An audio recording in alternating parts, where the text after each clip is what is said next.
Sembera nga busodo okubatenga etambula mwana mulezi gwe bayita Jamie Kasuja oba gwe bayita Jamie Kalicha abanzi ge musigo okubatenga mumanyi omwana mulezi ono azalibwa side ze Masaka mu bitundu by'omu Kibinge abamutegeera omukulu Jamie Kalicha mu mbozi yabadde ategeeza nti omukulu gwe bayita Kabuye Sembogga bwe yamuzaala wabula getufu nago galaga nti ate omukulu Kabuye Sembogga yamwegaana mu mbeera nga bwetambula.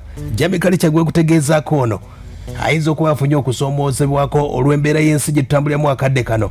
Okusomoozebwa kuba kungi, ebirowoozo bingi nnyo nga omanyi nti abayimbi bayise mu mbeera y'okusomoozebwa kungi nnyo. Kati nno omukulu Jamie Kalicha naye ebigambo yasobodde okuba ate nga ayogera, abamu tebasobodde kuba ate nga babitegeera, abamu twabitegedde.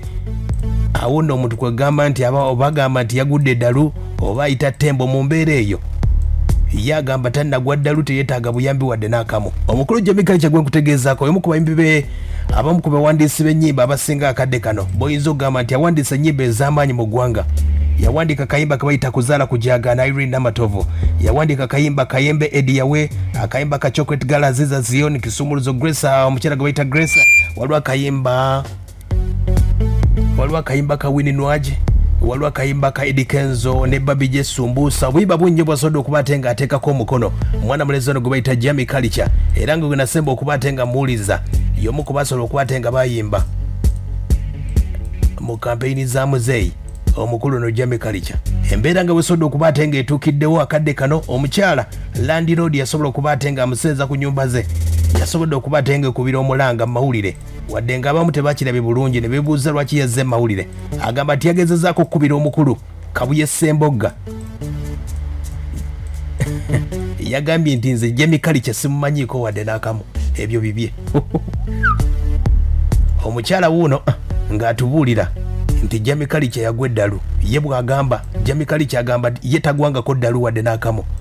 Olowooza biragalagala oba mbeera ya COVID muze yagula abaana bano? Omukyala Harriet Kabali mbeera bulenga tubadde tusaba buyambi. Nina omuyimbi omu amuyita Jamie Kalicha madde naye emyaka 4 naye okuva COVID lwe yatandika tasasulanga ku ssente n'emu. Ekizibu ekyazzeewo ekirala yatabuse omutwe, kirabika frustrations oba stress kubanga tebakyakola. N'ekirala tubadde tusaba abamumanyi yenna bajje tukwataganyize wamu tumuyambe tusobole omutwala mu rehab ne bannannyini be tufune ebintu bino bye tubiteeka, ate nange nsobole okufuna ku kasente akalala kubanga ku ssaawa eno buli omu COVID yamuyisa bubwe. Mbadde nkumiikiriza naye bwe kyazzeemu ekyoddalu mba simalaako bwomu. Aya basi ye mukyalo oyo Landlord bwe twali twogerako ne Jamie Kalicha yantegeeza n'ategeeza nti azaalibwa sayidi z'omu Kibinge. Sooka owulire nga tetunagera Jamie Kalicha ebbanga liyiseewo wano nali njogera ne Jamie Kalicha ng'akyali mu mbeera nnungi, yategeeza nti ava sayidi z'eno mu Kibinge. Sooka owulire emboozi eno we yatambula. Zakwadi wenga wasiza abadde bakama bange benkolekana nabo nga bulizi tatambula bubi. Buli Jackson nakatanyeze mu kyokola kyakabinyeze Jamie Kalicha nze nva mubweza music neyanza nnyo okupomokesa guno okulenga music wafuna abayimbi bonna abalala abalungi abato mbawo mukisa ye. Ibi gatambula sikubira kuba tuli mu kisiibo musiraamu, tuli mu kisiibo mu magezi wano kati katusiibo kinaggwa endongo tunagiddamu kubanga katusooke bya Katonda eby'endongo bijja kugenda naye bitatambula bubi. So nga ate go system mwanya tegeesanga ebindala nga nkaso respect nakozesa bulungi eri abantu n'okutya Katonda n'obuwangwa obuteweerabira kukyogera mu lujjudde abantu basese ebyoto. Nze ndi Muganda Buladi nzikiriza mu buwangwa oyo ne Katonda ali waggulu omu yekka. Kakati ebyeto bakubikuma babikume ng'ate bingi. Jamie Kalicha wanseho mukama wange mu music mubamu okusomoozebwa naye kusomooza kikosanze mulimo guno taata? Nze sirina kusomoozebwa kunsanze mu music mwansonga buno mbukolanga buweereza tewali yabuntuma. Omuntu asanga okusomooza kubanga olina abantu b'okolerera nti nina omuntu nkolerera kamiliyoni nkolerera baani. Music buweereza mukama akutuma nakuwa ekitone ng'ayagala oweereza eyo n'ebigambo birina okupita ku bantu. Abantu b'Amasaka bakimanyi nti nze mbaagala nnyo Buladi, omanyi nze ndi muntu w'obuddu eyo. Ozaalibwa wa Jamie Kalicha? Bwe utagenda kukyekya bakuza genda ba 7 mu Kibinga awo na muzeyi Kasule wa muzeyi Kajimu wa muzeyi Kale wa muzeyi Kagondi Kasujja wonna mu Kibinga nze ndi munnabudde mukyala munnakatinyizeemu kyemukola kyakabinja bweza music namutegamba nti gaba maanyi bayogera ayennambita bifaako ebyo nga yabuuza kimu kyonna kyali abeere enjagala taba olunaku lolinta terukya.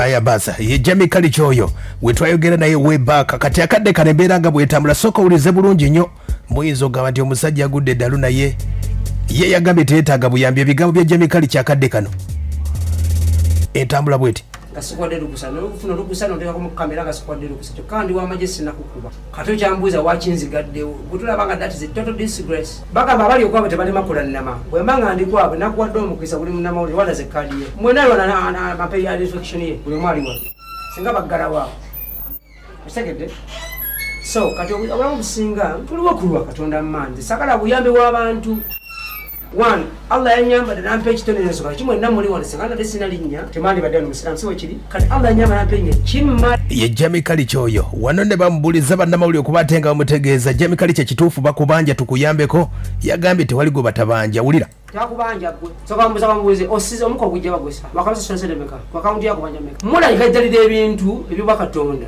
okay nze nyina kayimba kabita biri muye yonna biri muye kubanga music is the only gift to rise up to heaven bakuwadde obulamu obussa kugamaze nyine ebbanja lya sente gwe omulamu ambuuza ng'okutta ebigambo byogera ku bulamu ne kamera nawe oyambadde bulungi n'empale za jjiini bwe yakuwa obulamu wakamuwa yosimbika ku akawunti ye katonda mbuulira katonda ambuuza ebibuuzo birala ebyamabanja gwe katonda yakuwa amaanyi n'ogula jakiti n'ogula buli kimu n'ogunojja nawe wange n'ombuuza takubanja mbuuza katonda takubanja Jamie Kalicha yoyo nawana abyogedde soka owulire emboozi omusajja ono gwe musajja gwe nyala kukuba mu kazindaalo gwe kano kubanga tomanyi Allah damuno kyogera ekyo talina lya nnono kankusomere ku mannya ga Allah gawulire erisooka lirina wano erinnya lyange Aljami Allah kijjako lwasooka kitiibwa nsigazaako jani kasooka erinnya lye mankusomeza naye mmwe basajja mmwe temumanyina kunoonya Allah wammwe nekalekale bavubuka mumugenda kubeera obusiraamu tugenda kutambuza tutya olaba nsawo erinnya lya kinanamu ennyayo litegeeza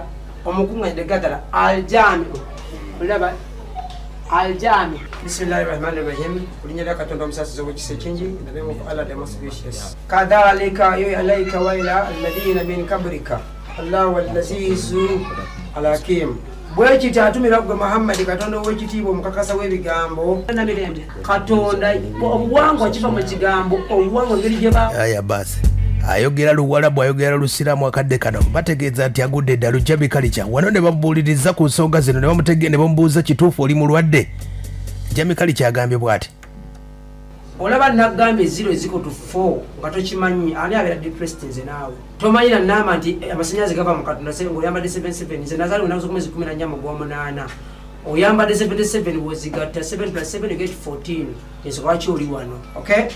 You are depressed, you yourself. Already depressed. What is abantu ba Katonda? Period. 994. Toyogera ku gundi nkadde. Tugenda okukola emirimu. Nza n'okuyimba baita okunyimba sina kufuna sente gyenzirayo. Nze njaga omanyi edda nayimba nga bampa amatoke mu mikolo kati ala n'amala ye mukama n'amalangulira wana awantu.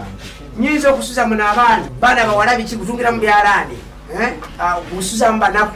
Mbanga ayina ekisulo mali mission of the poor. Wali omukyala wa Meta Maria Teresa yali mission of the poor. Namwegirako ebintu bingi nnyo ng'alina amakaalisiza w'abakadde abalwadde bike. Nsaba olunaku lumu ampe ekifunga bwekiti asobola okuteekamu ye Jamie Kalicha bw'akuddira mu Bayibuli abyogera byonna bwadda mu Qur'ani byonna abyogera kati abagambira nti oba agudde eddalu bwadda mbuwanga byonna abyogera kati asoose kuba ate ng'ayogera luwalabu awo ayogeddewo ebyobusiraamu bwonna bw'avudde awo ne beebuuza Jamie Kalicha era nga landlord ategeezezza nti omukulu ono amusonyiye sente z'abadde amuyamba wabula yeetaaga abayinza okuba ate nga bamanyi famire ye kuba Jamie Kalicha asusse nga ndaba byayogera tebikwatagana ate tetwagala kuwulira nti Jamie Kalicha yafunyisa omuntu ekiso oba Jamie Kalicha yakutta omwana oba yakoze ng'ate tubadde tukimanyi so tubadde tusaba buyambi mujje mutuyambeko bamufunire waabeera oba ab'eŋŋanda gye bali kubanga nange ennyumba kati njeetaaga ezo ssente z'abadde asuliramu nzimusonyiye wange ebbanga libadde dde aya baase omukyalo ono ategeeza nti yakubiddeko omukuyu Kabuye Ssemboga Kabuye Ssemboga yagambye bw'ati okuva edda mmanyi Jamie Kalicha mwana wa Kabuye Ssemboga kyokka nakubidde Kabuye Ssemboga essimu nagezezzaako gifuna n'angamba ye tamuzaalangako n'ensoberwa kwe kufuna obuyambi abamu ne bangamba omanyi tuyise ekirango tulabe watafuna aya basi ab'omu kibinge ndowooza mutegedde Jamie Kalicha nayogerako n'omukulu Kabeesa Emboga webaaka nga mubuuza ku baana be nti alina omwana Jamie Kalicha oba yaŋŋamba bw'ati music ono batugamba nti olinamu omwana ekyo tukireke ku bya famire tuyogerera music ebya famire sibyogera mwana twogera ku music njagala nkubuulire abaana bangi abanga abayimbi neera abamu tebabalabangako abalaba balabye ngani bangi mbalabye naye nga temumanyi nti bange nze sina abaana bangi naye bonna abalina ba professionals ate bonna basomye Mamaze Makerere University nzina omwana omu atatutuse Makerere yataani yalema bulemu ye n'agaana semester yakomayo semester 2 n'addukayo Makerere aya ye omukulu oyo gwe bayita Kabeesa Emboga webaaka omukulu Jamie Kalicha baali balina concert ye era Kabeesa Emboga yajja n'amuyimbirako ennyimba nnyingi zasobodde okuba ate nga akuba nabuno yabukuba yali addamu ennyimba za Kabeesa Emboga